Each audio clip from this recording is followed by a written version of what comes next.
Queridos, graça e paz, nós estivemos agora celebrando a ceia, estamos felizes, e eu quero dizer para todos aqui, os que estão presentes, como você que está nos assistindo pelo canal, que a mensagem de hoje que vamos anunciar, que vamos trazer, a minha inspiração também foi por causa da ceia, que algumas verdades dessa mensagem está relacionada com a cruz, com a Santa Ceia do Senhor. Mas também porque é interessante essa mensagem, porque ela constitui uma verdadeira declaração de fé, para nós sabermos qual é a crença correta, certa, e em que nós devemos crer como fundamento correto para a nossa fé como cristãos. Então vamos lá. O título da nossa mensagem é Igreja Verdadeira. Igreja Verdadeira. E eu gostaria de fundamentar esse tema em Mateus 7, versículo 15. Abra bem aí a sua Bíblia. Mateus 7, versículo 15.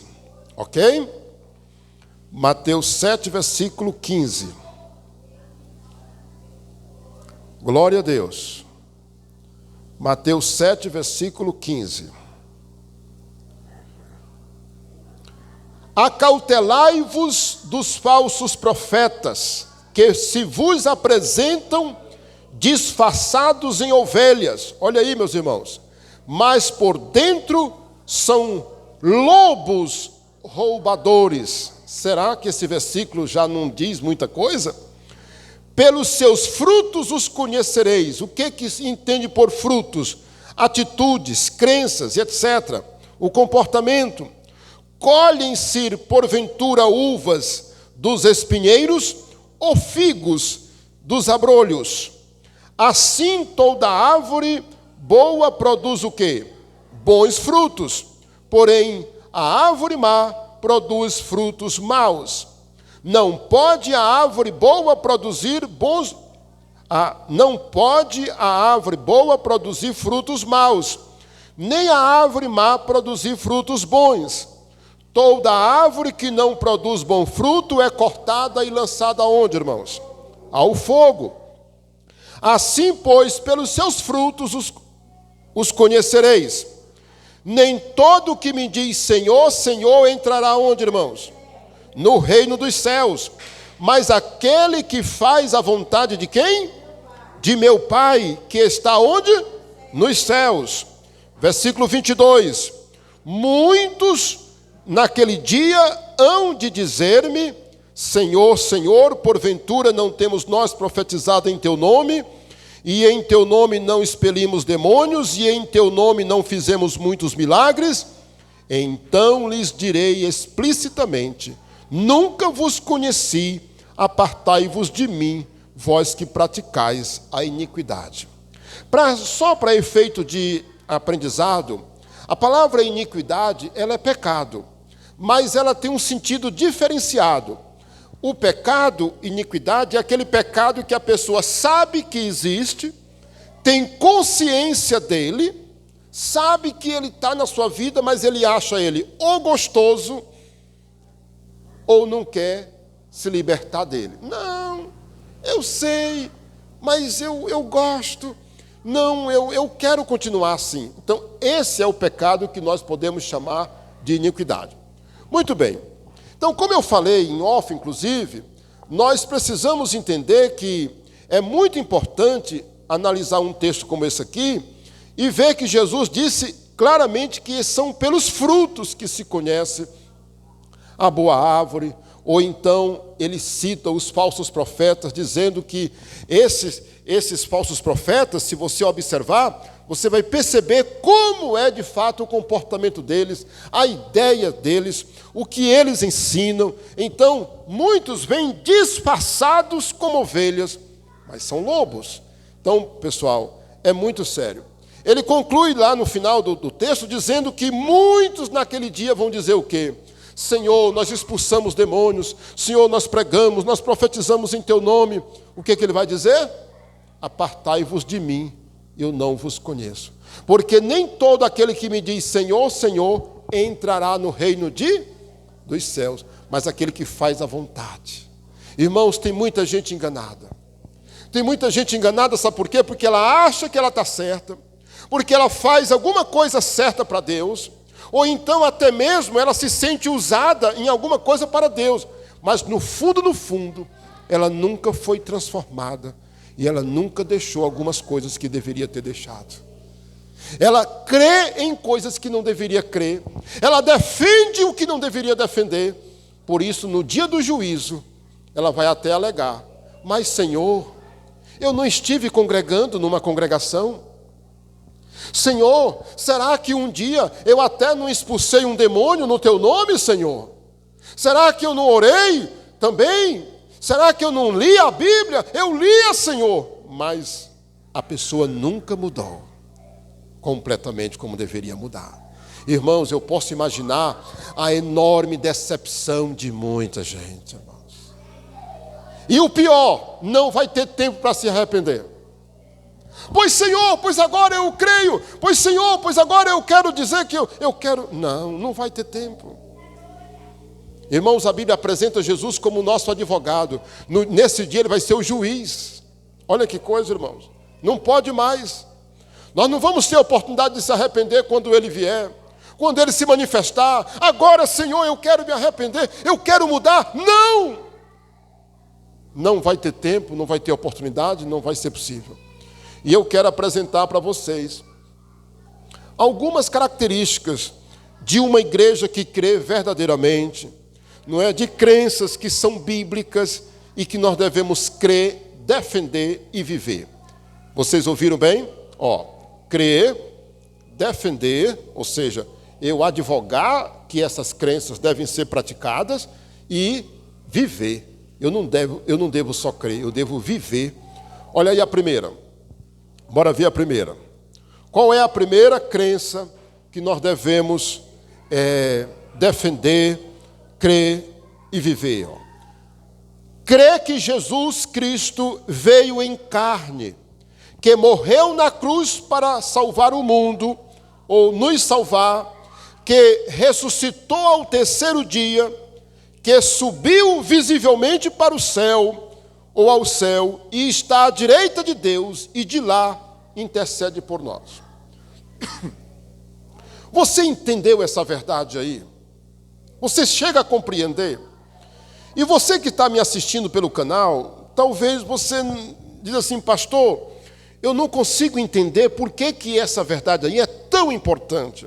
Eu vou lhe dizer por quê. Olha, você sabia que bem aqui está a grande verdade que o cristão deve iniciar a sua fé por essa aqui? Crê que Jesus veio em carne. Um dia Jesus veio a este mundo. Aí você diz assim, mas pastor, eu creio, certo? Você também crê que ele morreu na cruz pelos seus pecados? Ok, amém. Você acredita que ele ressuscitou dos mortos? Creio, amém. Você crê que ele subiu visivelmente para o céu? Creio, pastor, amém. Você crê que ele está à direita de Deus e intercede por nós? Creio, amém. Pois saiba que essa doutrina ela foi negada e perseguida como você não imagina. Foram os gnósticos no primeiro século. Irmãos, houve uma grande leva de filósofos, de pessoas atacando essa verdade do cristianismo, dizendo que Jesus não veio em carne coisa nenhuma, que é uma falácia, que Jesus não veio. Como é que um Deus pode se transformar em carne? Como é que um Deus eterno, todo-poderoso, pode se materializar e tomar forma de um homem, de um ser humano? Quem foi que disse que ele morreu na cruz? Não, olha, como é que um Deus pode morrer? Se ele é Deus, como ele poderia morrer? Irmãos, olha, essa verdade foi atacada. E quando eu digo assim por último, você crê que ele intercede por nós lá do céu? Tem muita gente que não crê nessa verdade. E se você não crê nessa verdade, a sua fé está prejudicada severamente. Então vamos começar por ela. Olha, essa doutrina que Jesus veio em carne, o demônio, Satanás, tem muita raiva dela.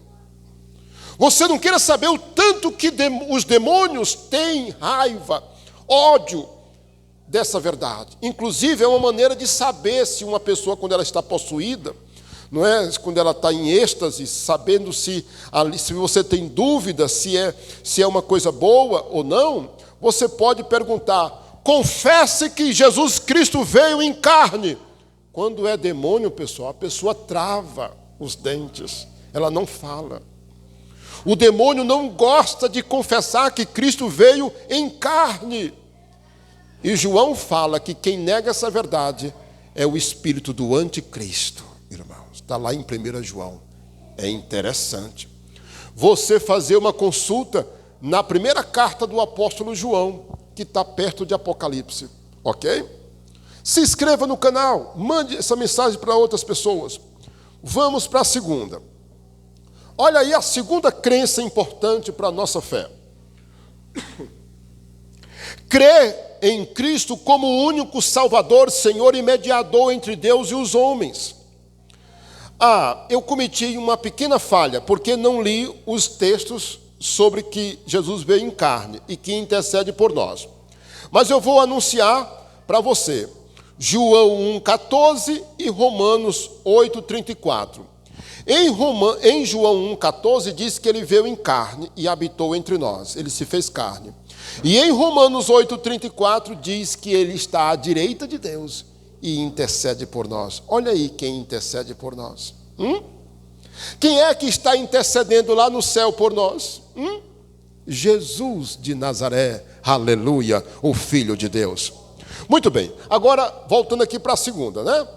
Olha, quando eu digo que nós temos que crer que Jesus é o único Salvador, Senhor e mediador, sabe por quê? Porque existem pessoas que acreditam que existe mais de um Salvador. Ou então que ele não aceita Jesus como Senhor de sua vida. E você sabe o que quer dizer receber Jesus como Senhor? Que Ele é o meu dono. A minha vida é dele. Eu não somente creio, mas eu entrego minha vida para Ele. Olha que coisa, irmãos. Meu Deus.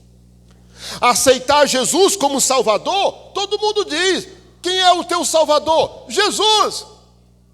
Você crê que Jesus salva? Amém, eu creio. Mas quando se pergunta, você quer entregar a sua vida para Ele? A pessoa muda completamente a sua história. Porque aceitar Jesus como Senhor quer dizer que eu entrego a minha vida para Ele. Ele passa a mandar em mim. E agora eu me torno servo dele. Eu me torno um discípulo de Jesus. Não somente alguém que crê nele, mas alguém que quer segui-lo e obedecê-lo. Quem pode dizer amém? Irmãos, lá em Atos capítulo 4, versículo 12, diz assim, e em nenhum outro há salvação, porque debaixo do céu nenhum outro nome foi dado entre os homens, pelo qual importa que nós sejamos salvos. E lá em 1 Timóteo capítulo 2, verso 5 diz que não há entre Deus e os homens outro mediador a não ser Jesus Cristo. Ele é o único, irmãos, que está entre eu e Deus. Olha que coisa. Eu quero dizer para você com toda a autoridade como pregador da palavra: entre você e Deus não deve ter outro, somente Jesus Cristo, o Salvador. Ele é o único caminho, a verdade e a vida. Ele é o único que pode nos levar para o céu. É uma verdade muito profunda, irmãos. Saindo desse aqui, meu Deus, é mortal. Qualquer ensino a quem, ou seja, a menos ou além dessas três verdades, é uma heresia mortal. Eu espero que fui claro, né? Que eu tenha sido claro. Vamos para a terceira. Olha aí, terceira grande verdade da nossa fé, que nós devemos viver, defender, crer mesmo. Olha aí, crê e defende a necessidade do novo nascimento para que uma pessoa possa tornar-se cristã e membro da igreja. Por que que isso é tão importante? Está aí as referências, você pode consultar em casa, e eu vou citar aqui, Mateus 18, verso 3 e João 3:3. Nessas duas referências está escrito o seguinte, se vós não se converterdes e não vos tornardes como criança, de modo algum podereis entrar no reino de Deus. Mateus 18, 3. E em João 3:3 está escrito, aquele que não nascer de novo não pode entrar no reino de Deus. Olha, irmãos, por que que essa crença é importante? Porque nós defendemos a necessidade, a importância do novo nascimento para que uma pessoa se torne cristã e membro da igreja. Você sabe que a igreja corre um perigo se ela tiver na sua membresia pessoas que nunca nasceram de novo? Porque a falta do novo nascimento faz o quê? Surge um falso cristão. Olha que coisa. Eu estou falando isso aqui com muita propriedade, meu amigo. Olha, quando uma pessoa se diz cristão, mas ela nunca nasceu de novo, podemos assegurar que ela é um falso cristão. Eu digo isso com muita autoridade e temor no meu coração, com muito respeito, isso. Porque Jesus foi bem claro quando ele disse, aquele que não nascer de novo, não pode entrar e ver o reino de Deus. É por isso que você vê mazelas, por isso que você vê mau testemunhos, é por isso que você vê coisas que você diz, mas não diz que é cristão?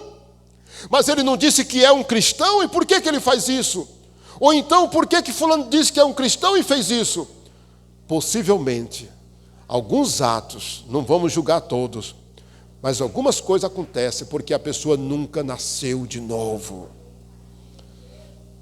E Jesus disse que aqueles que não nascerem de novo, não vão poder entrar no reino de Deus. Pense nisso, isso é muito profundo, muito profundo. Eu não disse que a mensagem seria uma verdadeira declaração de fé, né? Vamos para a quarta. A quarta diz o seguinte, crê que o perdão dos pecados e a salvação eterna da alma são alcançados somente por meio do sangue de Cristo e pela graça de Deus mediante a fé e não pelas obras da lei ou pelas boas obras. Irmãos, essa verdade está baseada em Efésios 2, versículo 8 e 9, que diz claramente que a salvação não é pelas obras, mas pela a graça de Deus, mediante a fé em Jesus, o meu perdão dos meus pecados, a salvação da minha alma, eles não podem ser alcançados senão pelo sangue e pela graça de Deus. E aí você diz assim, pastor, e qual é o peso dessa crença aqui, desse ponto? É dizer o seguinte, qualquer verdade que foge dessa daí, anula o sacrifício de Jesus na cruz. Sabia, pessoal? Eu vou explicar de uma outra forma. Vamos dizer que eu, Isaías, encontre amanhã uma pessoa que diga assim, pastor, fique você sabendo, pastor, que eu não creio do seu jeito, mas eu creio que eu vou para o céu porque eu faço isso. Eu acredito em outra coisa diferente do que você acredita, mas eu, pastor Isaías, eu não acredito que a salvação é somente pelo sangue, pela graça de Cristo. Irmãos, podemos ter certeza absoluta que nada nesse mundo pode salvar o homem a não ser Jesus Cristo. Por isso ele disse, eu sou o caminho, a verdade e a vida. Ninguém ao Pai, senão por mim. João 14, verso 6. E ele disse, meus irmãos, claramente que ele é o caminho, ele é a vida, ele é, a nossa verdadeira salvação, né? Amém, pessoal? Glória a Deus. A igreja que não ensinar essa verdade ou ir além, não está de acordo com o verdadeiro evangelho. Você pode ter certeza. Vamos para a quinta. A quinta, ok? Vamos para lá, vamos para a quinta grande verdade. Crê no Deus único e verdadeiro que se manifesta em 3 pessoas: Pai, Filho e Espírito Santo. Parece uma coisa tão simples, não é? Aí você diz assim: pastor Isaías, eu creio, sim. Que bom que você falou numa coisa aí que é fácil. Olha, meus irmãos, certo. Mas vamos aos fatos. Aqui não é tão simples como as pessoas pensam. Eu perguntar assim: ei, você crê no Pai, no Filho e no Espírito Santo? Você crê no Deus único que se manifesta no Deus Pai, no Deus Filho, no Deus Espírito Santo? Acredito. Mas muitas das vezes, irmãos, há uma falsa ideia. Tem gente que não acredita que o Espírito Santo é uma pessoa.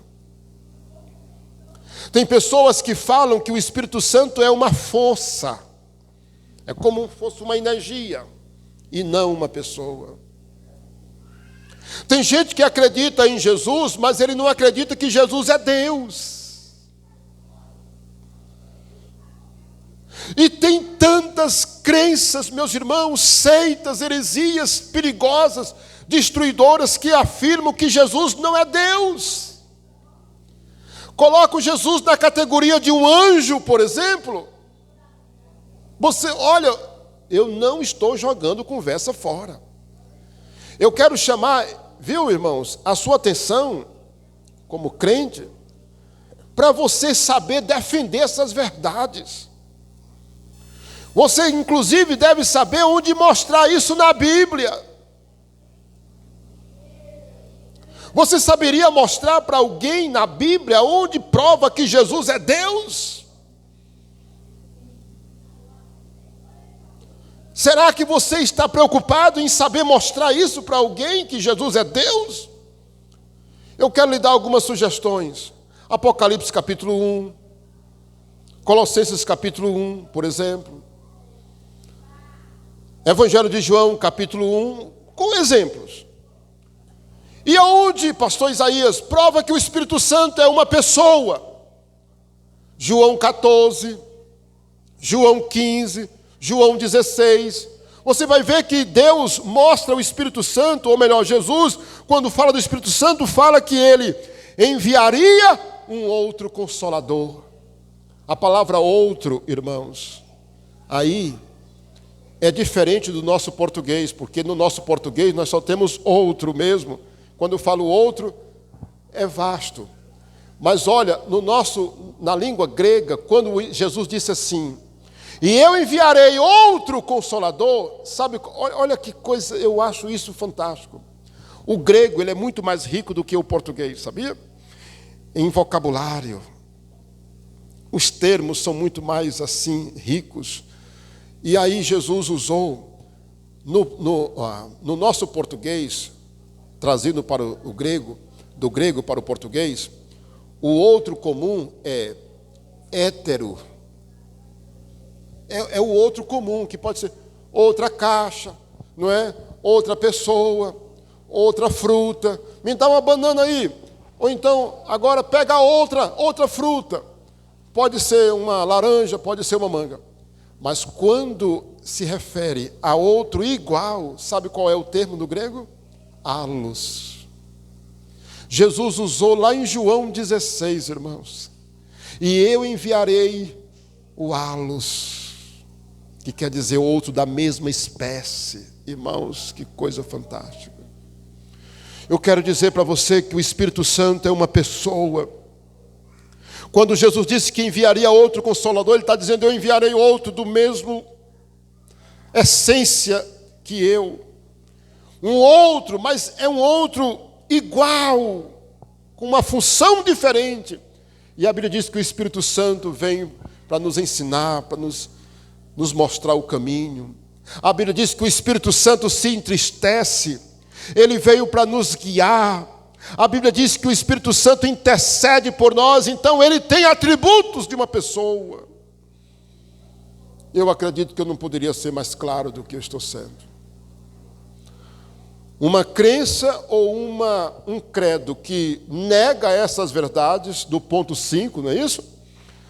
É negar que Jesus é Deus e que o Espírito Santo não é Deus, e dizer que o Espírito Santo não é Deus e nenhuma pessoa, é uma heresia infernal, para não dizer outra palavra, irmãos.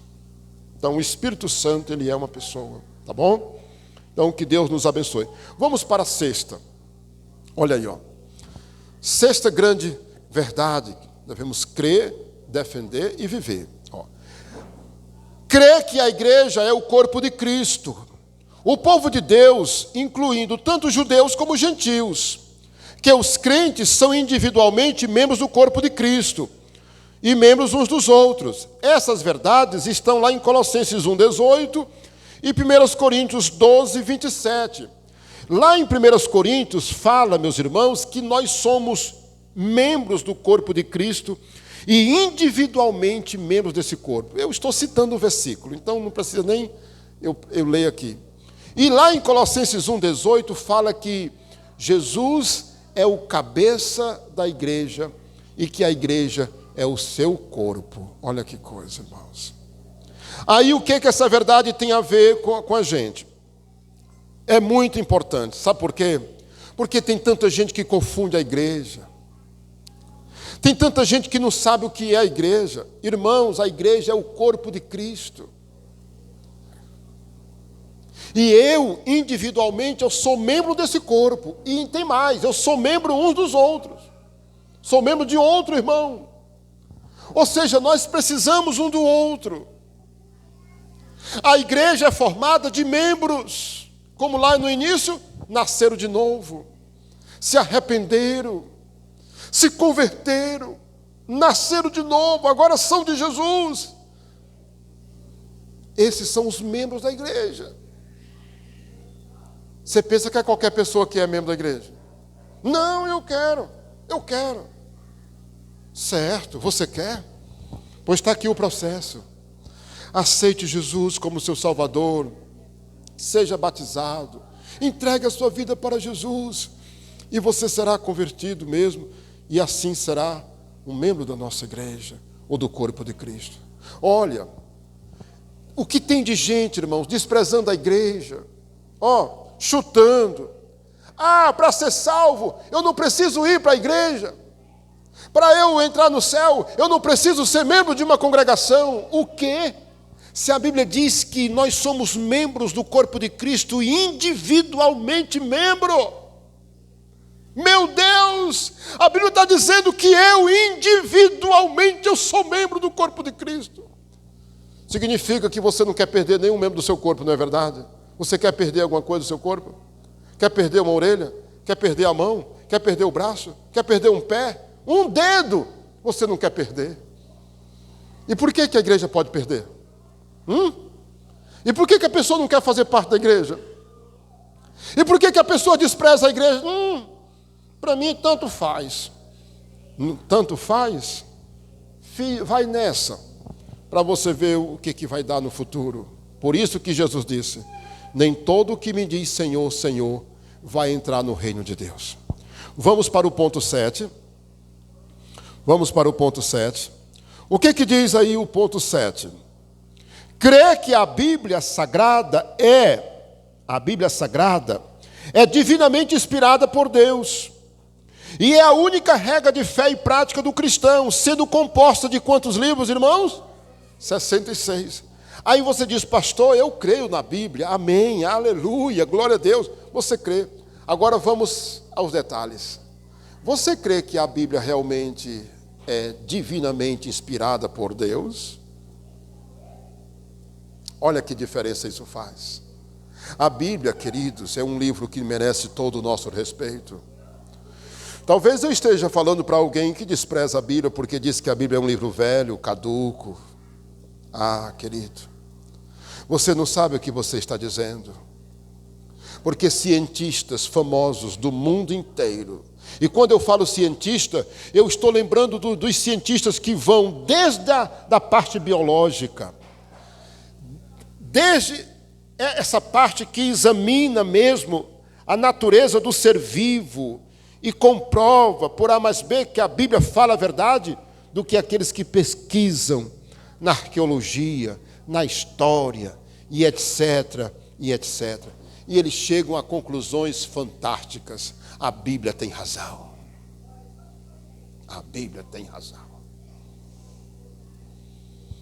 Ela é divinamente inspirada por Deus, merece nosso respeito e nossa confiança. A Bíblia é tão santa, a Bíblia é tão sagrada, ela é tão pura, que nós não temos o direito de desprezá-la em situação alguma. Porque ela tem um poder transformador, ela transforma as pessoas, ela é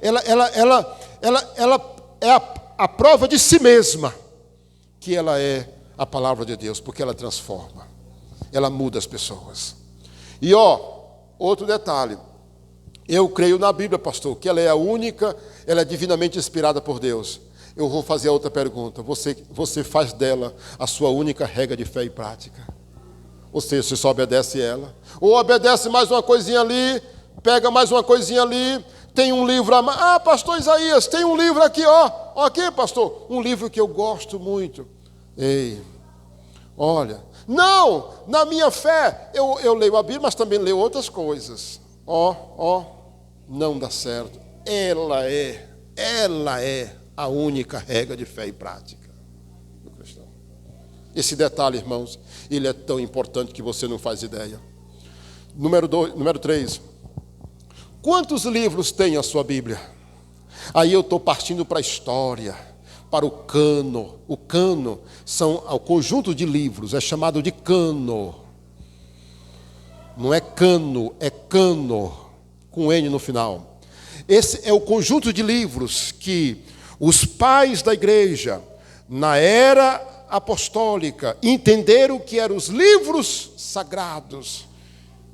Então, esses livros, meus irmãos, são os que nós temos aqui hoje. Não é os 66 livros. O que tiver a menos do que isso ou a mais, não está de acordo com a história, com essa toda a verdade que nós estamos mostrando das Escrituras. Ok? E ai daquele, a Bíblia diz, ai daquele que acrescentar ou tirar uma letra, uma palavra do que está escrito. Diga comigo, misericórdia. Daqueles que tiram e daqueles que acrescentam. Está lá em Apocalipse capítulo 22, versículo 18 e 19. Aquele que tirar um tio, aquele que tirar, meus irmãos, uma palavra, a Bíblia diz que vai ser acrescentado na vida dele os flagelos que estão escritos no livro de Apocalipse, meus irmãos. Vem bomba, vem uma tempestade de juízo de Deus para quem tira e para quem acrescenta. Vamos para o ponto 8? Olha aí, vamos para o ponto 8. O ponto 8 diz o quê? Crê que Cristo voltará visivelmente para buscar a sua igreja, conforme está em Mateus 24, versículo 30 e 31, Atos 1, versículo 10 e 11, e 1 Tessalonicenses capítulo 4, de 13 a 18. Pastor, o que está escrito nesses textos? Em Mateus 24 diz, meus irmãos, que logo em seguida a tribulação daqueles dias, o sol escurecerá, a lua não dará sua claridade, e Jesus se manifestará nas nuvens do céu com poder e muita glória. E a Bíblia diz que ele vai enviar os seus anjos aos 4 cantos da terra para recolher os seus escolhidos. Então, eu estou dizendo o quê? Que Jesus voltará visivelmente. Você ouviu bem? Visivelmente. Para buscar a sua igreja. E o versículo 31, claro, diz que ele vai recolher os seus escolhidos. Em Atos 1, versículo 10 e 11 diz que quando Jesus sobe, a Bíblia diz que eram cerca de 500 pessoas que estavam vendo Jesus subir. Sabe o que foi que 2 anjos que apareceram disseram? 2 anjos apareceram na hora. Ficaram ali e disseram, por que vocês estão olhando para cima? E todo mundo, irmãos, talvez demoraram a perceber os anjos, porque eles estavam fitos no céu, olhando, e os anjos disseram, varões, por que vocês estão olhando para o céu? Ele vai voltar da mesma forma como vocês estão vendo ele subir. Meu Deus. Ele vai voltar. E é nisso que nós cremos. Eu posso ouvir um amém? Quem pode dar um glória a Deus? Ele vai voltar. Irmãos, lá em Tessalonicenses diz, 1 Tessalonicenses 4, 13 a 18, diz que ele vem nas nuvens, ele vem arrebatar a sua igreja e nós seremos transformados e levados para estar com ele. Amém? Essa doutrina, irmãos, envolve a ressurreição dos eleitos e o arrebatamento da igreja, tá bom? Esse ponto aqui é importante. Diga comigo, na vinda visível. O que tem de gente pregando que Jesus vem de forma secreta, irmãos?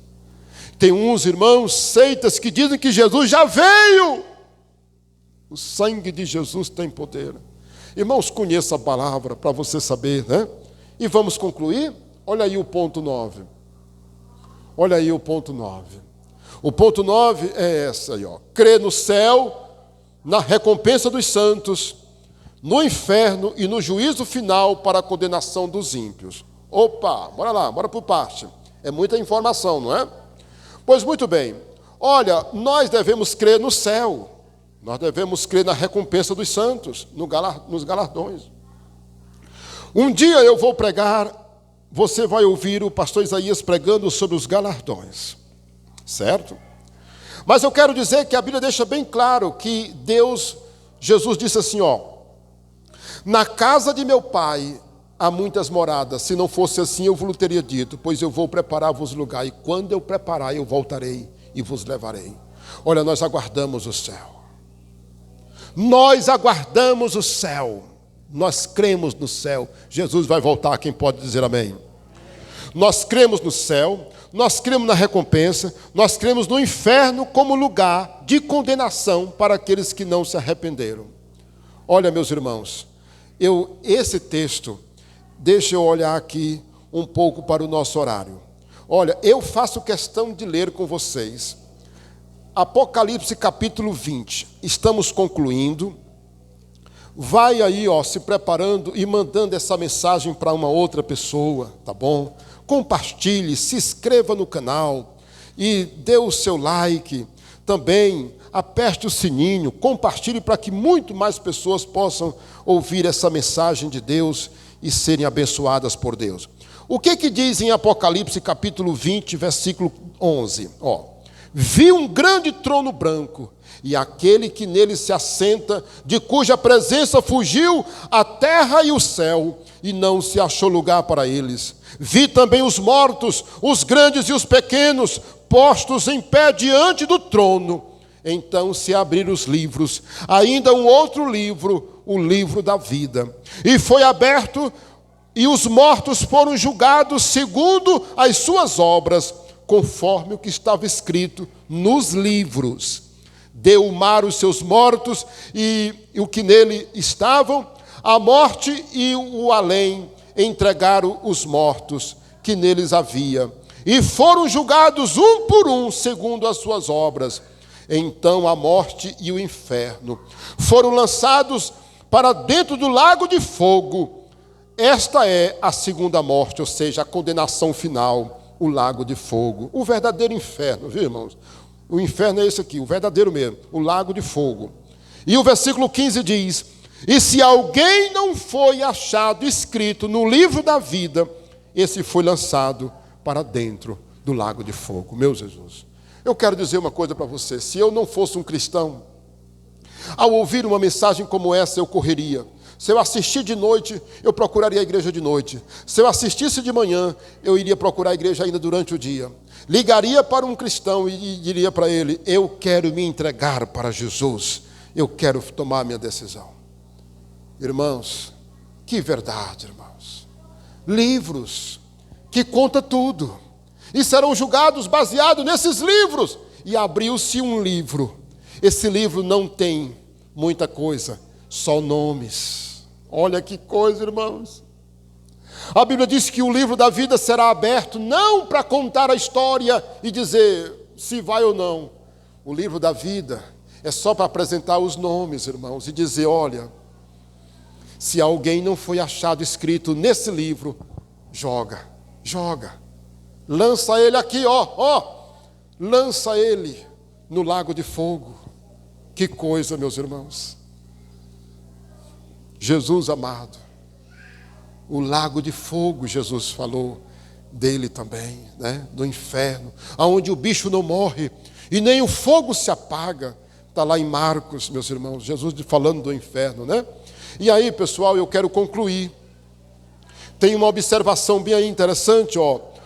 O condenado ao inferno vai para o inferno, não é só porque ele é um pecador, ou porque ele não se arrependeu necessariamente, mas é porque ele rejeitou a graça de Deus. Você quer memorizar essa frase? Bora lá. A pessoa que for condenada ao inferno, ela não será condenada ao inferno só porque pecou ou porque é pecadora, mas foi porque ela rejeitou o perdão e a graça de Deus na vida dela. Memorize isso. Porque Deus não é mau, Deus é amor, Deus é bondoso, mas Ele também não pode levar alguém para o céu que rejeita a sua graça. Deus não pode levar para o céu alguém que não quis se arrepender, mudar de vida e receber toda a obra que Ele fez na cruz. Lembra da ceia que nós fizemos agora há pouco? O pão, o vinho, Ele deu a vida por nós. Ele derramou o seu sangue para nos salvar. Portanto, a salvação é baseada nisso, querido. E quando a pessoa rejeita isso, ela não pode, de maneira alguma, entrar no reino de Deus, né? E eu lembrei da conclusão, ó, aqui, ó. Nenhuma igreja, ou nenhuma crença, nenhum credo, estou falando de credo de forma geral, né? Se não defende essas verdades aqui, na sua essência, não pode estar de acordo com o Evangelho, não pode estar de acordo com a palavra de Deus. Grave isso, querido, porque essa mensagem aqui é para você aprender e identificar, porque muita gente, irmãos, não vai para o céu, ela tem boa intenção de ir, mas ela foi por caminhos errados, por heresias, seitas, acreditou em tanta coisa errada e se perdeu no meio do caminho. Tem uma frase de ouro do Leonardo Ravenhill. Vocês querem ouvir? A frase de ouro deste grande pregador e avivalista do passado, ele diz o seguinte: as únicas pessoas que querem mudar o Evangelho são aquelas que nunca foram mudadas por ele. Você quer que eu repita? Leonardo Ravenhill, ele disse o seguinte: as únicas pessoas que querem mudar o Evangelho são aquelas que nunca foram mudadas por ele. Eis o perigo, porque quem foi mudado por Jesus não tem maldade na pregação do Evangelho. Que Deus te abençoe. Eu quero que você medite em tudo que você ouviu e que o Espírito Santo esteja trabalhando no seu coração, inclusive, querido, você que está aqui na igreja. Que Deus nos abençoe. Vamos ficar em pé e vamos orar. Olha, medite, ok? Deus te abençoe e te guarde. Entre em contato com a gente. Deus te abençoe. Amém.